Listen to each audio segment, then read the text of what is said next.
ओम नमः सिद्धिभ्यः।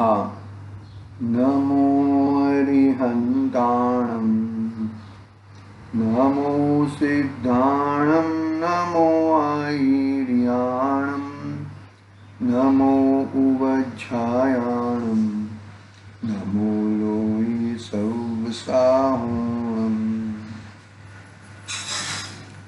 मंगलम भगवान वीरो, मंगलम गौतमो गणी, मंगलम कुंदे कुंदार्यो, धर्मोस्तु मंगलम।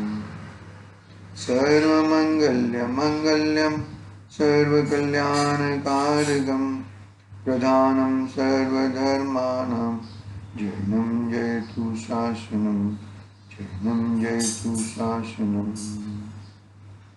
येनात्मबोधयतात्मेव परत्विनेव चापरम्, अक्षयनन्तबोधाय नमस्तु परमात्मने, नमस्तु परमात्मने। चेतिले चेतं चेत्या विना किमचास्मि।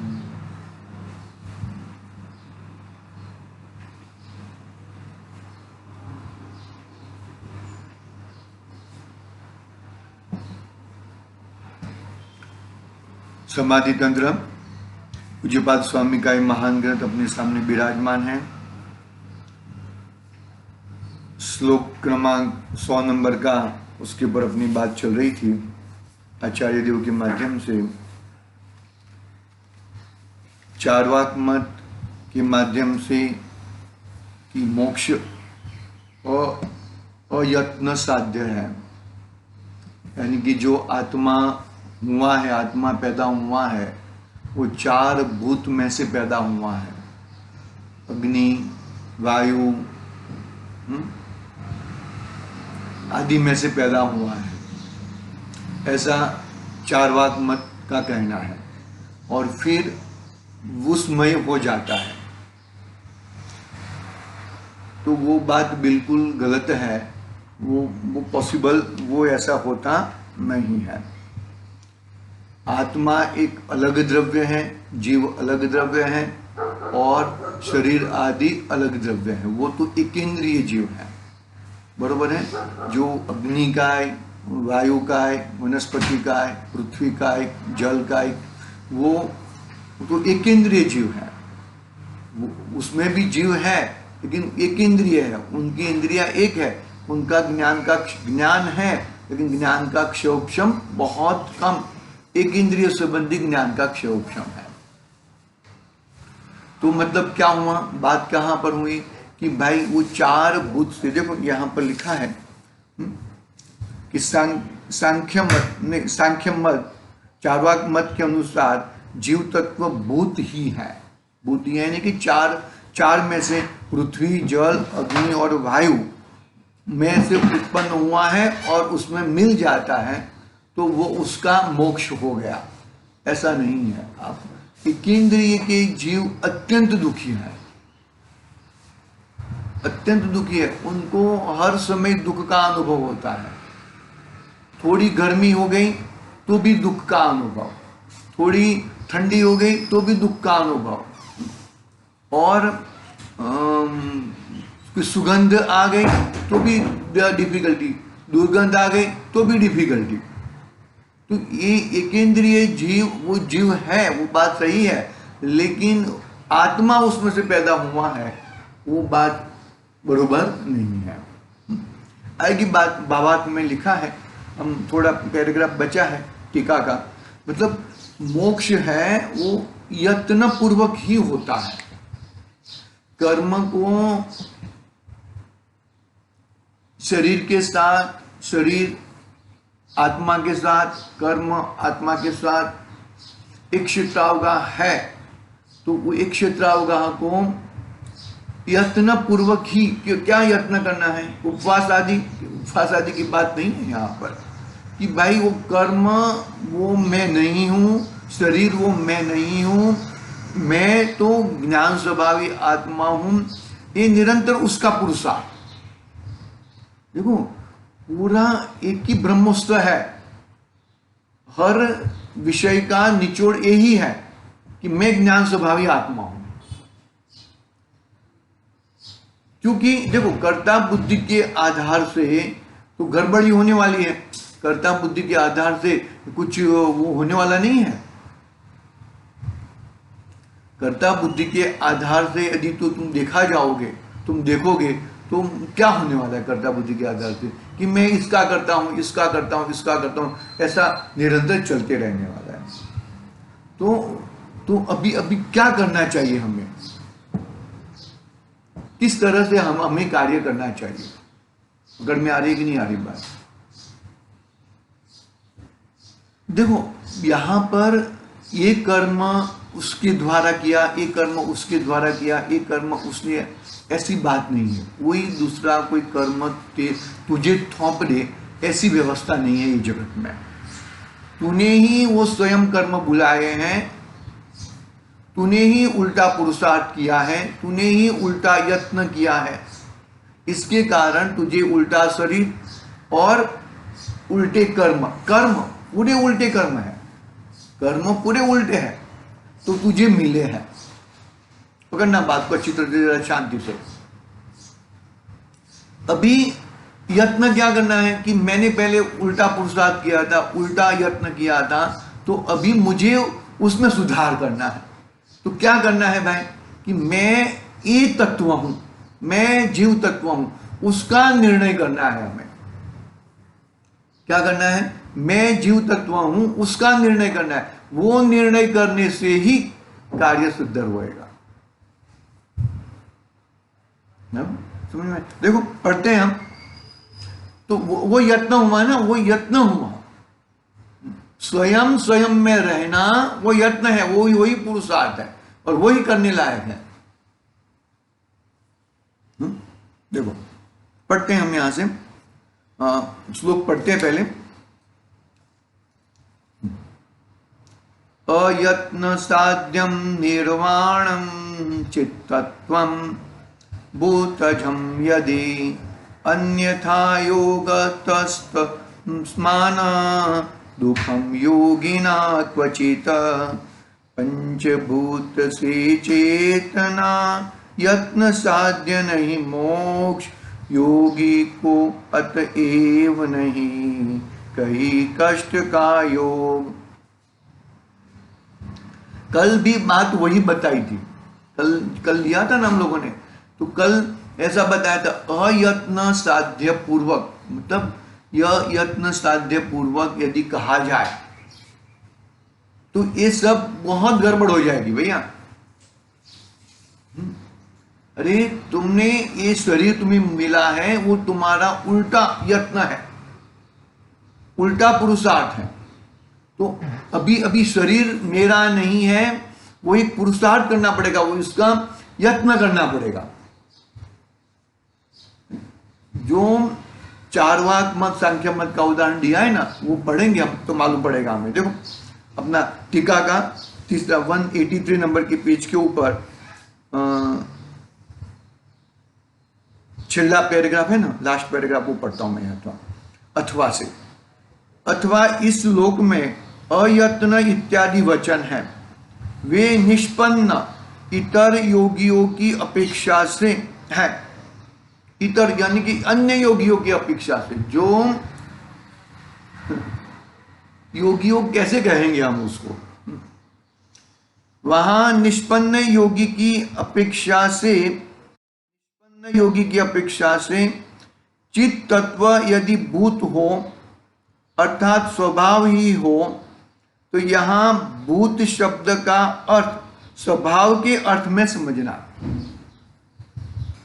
अर्थात मन वाणी काया इंद्रिया आदि से अविक्षिप्त, मिक्स हुआ नहीं, विक्षिप्त हुआ नहीं, अविक्षिप्त आत्मस्वरूपभूत, अर्थात उसमें उत्पन्न हुआ हो, अर्थात उसमें उत्पन्न हुआ हो, अर्थात उसके स्वरूप के संवेदक पने से जिसका आत्मलाभ प्राप्त हुआ हो,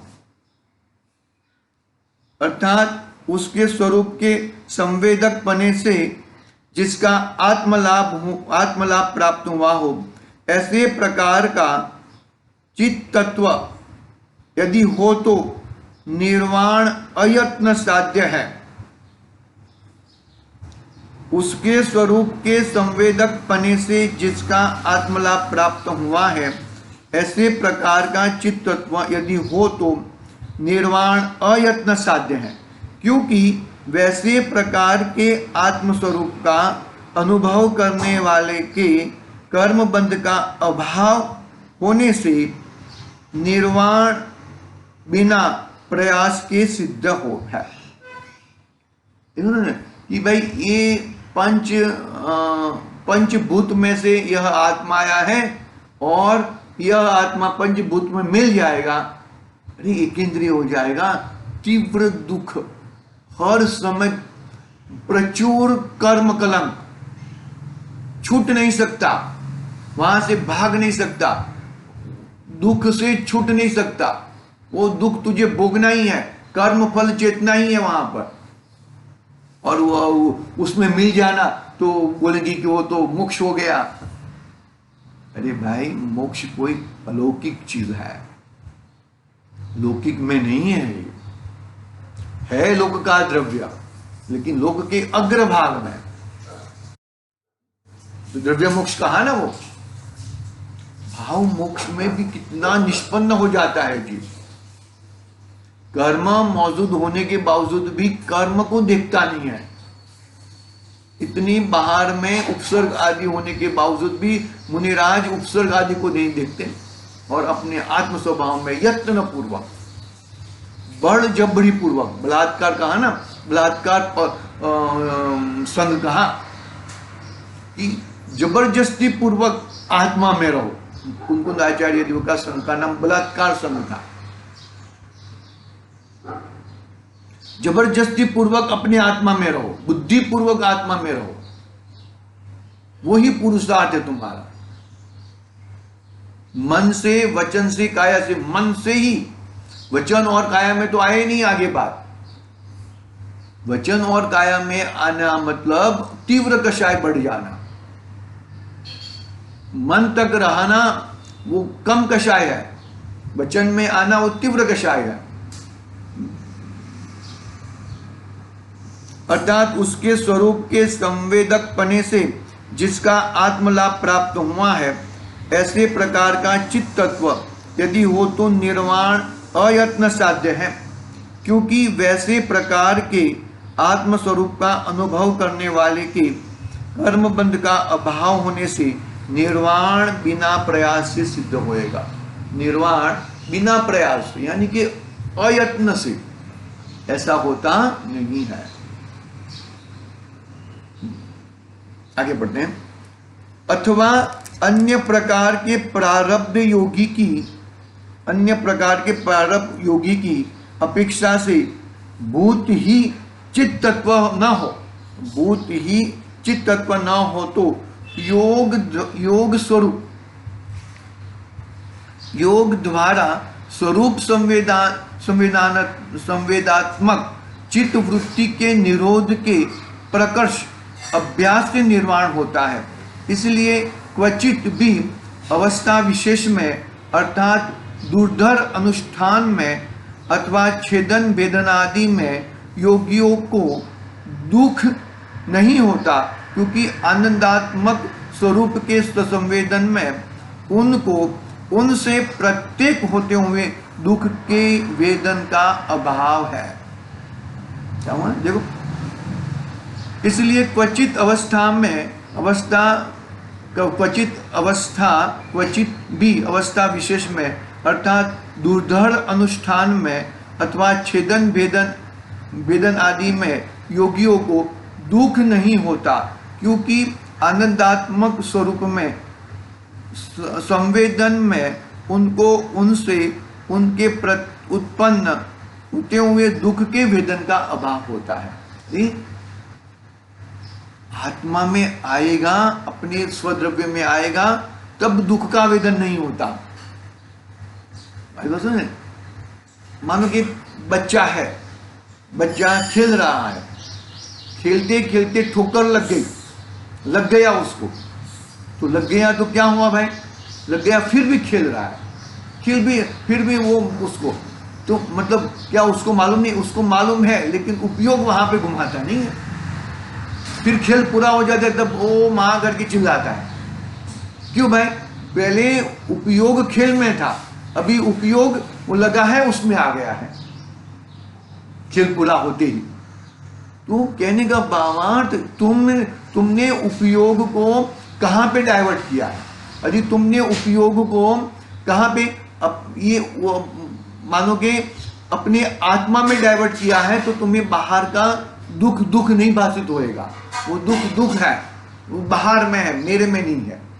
लेकिन यदि उपयोग वहां पर लगाया तो मन योग, वचन योग, काय योग के द्वारा तुम उसका, तो वेदन का अभाव क्या कहा यहाँ पे देखो। हाँ, छेदन वेदन आदि में योगियों को दुख नहीं होता, क्योंकि आनंदात्मक स्वरूप के ससंवेदन में उनसे उत्पन्न होते हुए दुख के वेदन का अभाव है।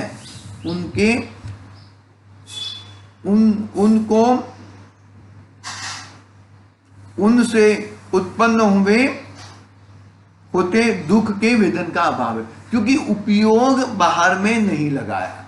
उपयोग बाहर में लगाया तो उसको दुख आएगा ही। बहुत समझने जैसी बात है। उपयोग क्या है कि जीव का लक्षण है, बरोबर है। उपयोग जीव का लक्षण। अभी उपयोग तुमने ज्ञानोपयोग और दर्शनोपयोग, अभी ये दो व्यापार है तुम्हारा। अभी तुमने ये परद्रव्य की तरफ लगाया तो वहां पे दुख है, और परद्रव्य की तरफ नहीं लगाया और अपने स्वभाव में लगाया, तो बाहर में शरीर आदि में या संयोग आदि में या कर्म आदि में जो भी उथल पाथल होता है होने दो। मैं तो उपयोगमयी हूं, उपयोगमयी था, वहां पे भी है, यहाँ पे भी उपयोगमय हूं और आगे भी उपयोगमय ही रहने वाला हूं। वैसा ही मैं द्रव्य हूं। मतलब वो ये यत्न है, ऐसा करने, वही पुरुषार्थ है। बस वो वही बहुत बड़ा पुरुषार्थ है। देखो भावार्थ, बट हम एक पैराग्राफ पढ़ लेता हूं। दो पैराग्राफ सांख्या मत और चार्वाक मत का अनुसार भावार्थ में बहुत अच्छी तरह से बताया। देखो, चार्वाक मत अनुसार जीव तत्व भूत ही है, अर्थात पृथ्वी, जल, अग्नि और वायु इस भूत चतुष्टय से उत्पन्न हुआ है। यदि भूत चतुष्टय से उत्पन्न हुए शरीर को ही आत्मा माना जाए तो शरीर के नाश को ही मोक्ष मानने का प्रसंग आएगा। शरीर के नाश होने का प्रसंग आएगा, शरीर का नाश होने पर मोक्ष का प्रसंग आएगा, लेकिन ऐसा होता नहीं है। और उससे मोक्ष अयत्न साध्य रहेगा, अर्थात निर्वाण के। तुझ भी सबको एक ही स्तर की परिस्थिति होनी चाहिए ना, सभी को एक ही स्तर के दुख होने चाहिए, सभी को एक स्तर के सुख होने चाहिए। बस संसार में भी कोई कम ज्यादा दिखता है। संसार में भी किसी को कम वेदना होती है, किसी को ज्यादा वेदना होती है। कोई टपक करके चला जाता है, कोई बहुत सारा उसके हिसाब से चला जाता है। तो कहने का भावार्थ यहाँ पर भाई वो वैसा नहीं है, वो तेरे कर्म के अनुसार है। और जब तक तू कर्म है तब तक तुझे शरीर मिलेगा ही। वहां पे भी चार कहे ना, पृथ्वी, जल, अग्नि और वायु, वहां पे भी शरीर है। एक इंद्रिय को भी शरीर है। अग्नि उसका शरीर है, वायु उसका शरीर है, पृथ्वी उसका शरीर है, जल ही उसका शरीर है ना? है, शरीर है। तो शरीर है तो दुख है, कर्म है तो दुख ही है, सुख नहीं है। पंचेंद्रिय के, अरे आप देखो तिर्यंचों के शरीरों को देखो, पंचेंद्र अपने संगी मनुष्यों के शरीर को देखो, नारकियों के शरीर। तो फिर ये सब इक्वल होता होगा तो 7 नरक क्यों बताया, 16 स्वर्ग क्यों बताए? अरे भाई कर्म की भी स्थितियां हैं, वो कर्म के अनुसार ही वो भूत में चला जाता है, एक इंद्रिय आदि में हो जाता है, वहां पे मोक्ष होता नहीं है। अर्थात निर्वाण के लिए अन्य किसी पुरुष की आवश्यकता न रहे, इसलिए शरीर का नाश होने पर आत्मा का अभाव मानना और आत्मा के अभाव को मोक्ष मानना किसी ऐसी चारवाक की जीवात्मा संबंधी कल्पना भ्रम मूलक यानी कि मिथ्या है। बरोबर। आगे सांख्य मत का पैराग्राफ पढ़ लेता हूं, फिर अपनी बात कल करेंगे। जैन मत अनुसार, सांख्य मत अनुसार आत्मा ही भूत है, अर्थात सर्वथा स्वभाव सिद्ध शुद्ध स्वरूप ही है। वे उसको सर्व अवस्थाओं में शुद्ध मानते हैं, सर्व अवस्थाओं में शुद्ध मानते हैं। निर्वाण के लिए सम्यक ज्ञान, ध्यान, तपादि रूप पुरुषार्थ की उनको आवश्यकता नहीं है। उनके मत से मोक्ष अयत्न साध्य है, इसलिए सांख्य की कल्पना की भी युक्ति संगत नहीं है। युक्ति संगत नहीं है मतलब बस मोक्ष हो जाता है, ऐसा होता नहीं है। देखेंगे अपने जैन मत अनुसार क्या बात, हमने दो मत का उदाहरण के माध्यम से देखा है। जैन मत अनुसार किस तरह से शुद्धात्मा तत्व किस तरह से मिलता है, कैसा है शुद्धात्मा। शुद्धात्मा तत्व शुद्ध तो है ही, लेकिन भाई उसको उसके हिसाब से तप आदि और बाहर में ये सब होता है, अंदर में अपने स्वभाव में रहता है और बाहर में ये सब होता है। उसकी बात कल करेंगे कि किस तरह से भावार्थ में दिया है, वो पढ़ेंगे हम कल, अपने को विशेष रूप से जानने को मिलेगा। अभी के लिए ओम नमः सिद्धे बिहार। निज निधि निज में बताई यह अनंत